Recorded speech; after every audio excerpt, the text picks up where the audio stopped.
India had the great reputation of producing quality iron and steel since ages long ago.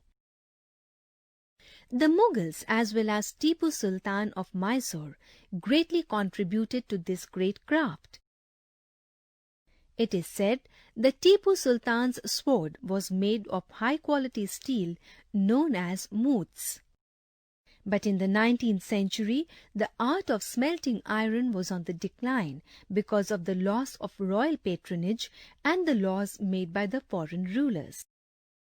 In more villages, the furnaces fell into disuse and the production of iron came down drastically.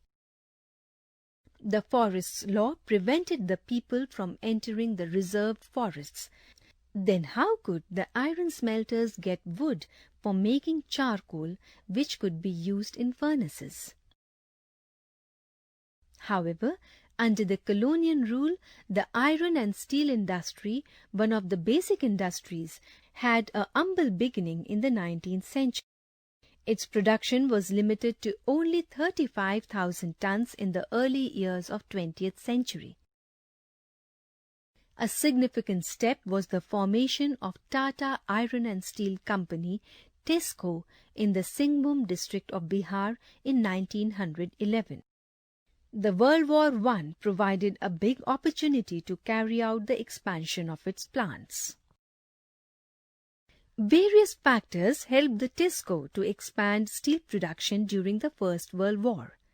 Firstly, as a result of the war, it became quite impossible for the British government to send their steel consignments to India.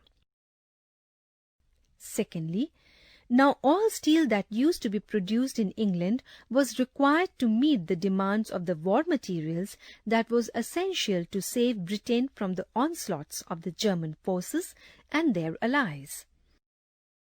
Thirdly, TISCO was asked by the British government to produce shells and carriage wheels for the war.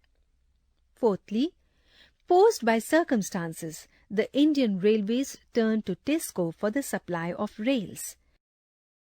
In this way, according to an estimate by 1919, the British government was forced to buy 90% of the steel manufactured by TISCO. As a result, within the next few years, TISCO became the biggest steel industry within the British Empire. Soon, many other steel companies were established in West Bengal and Mysore also. The excessive demands created by World War II further encouraged the industry, and by 1939, a good variety of iron and steel products like pig iron, finished steel and steel ingots began to be produced. All this made possible the development of engineering industry. The total production of pig iron, fine steel and steel ingots touched 39,64,900 tons in 1939. Nearly one-third of the total output was exported to Japan, UK and USA. According to Dr. Tapan Roy Chaudhary, the closing years of the British rule in India posed the iron and steel industry in a buoyant mood.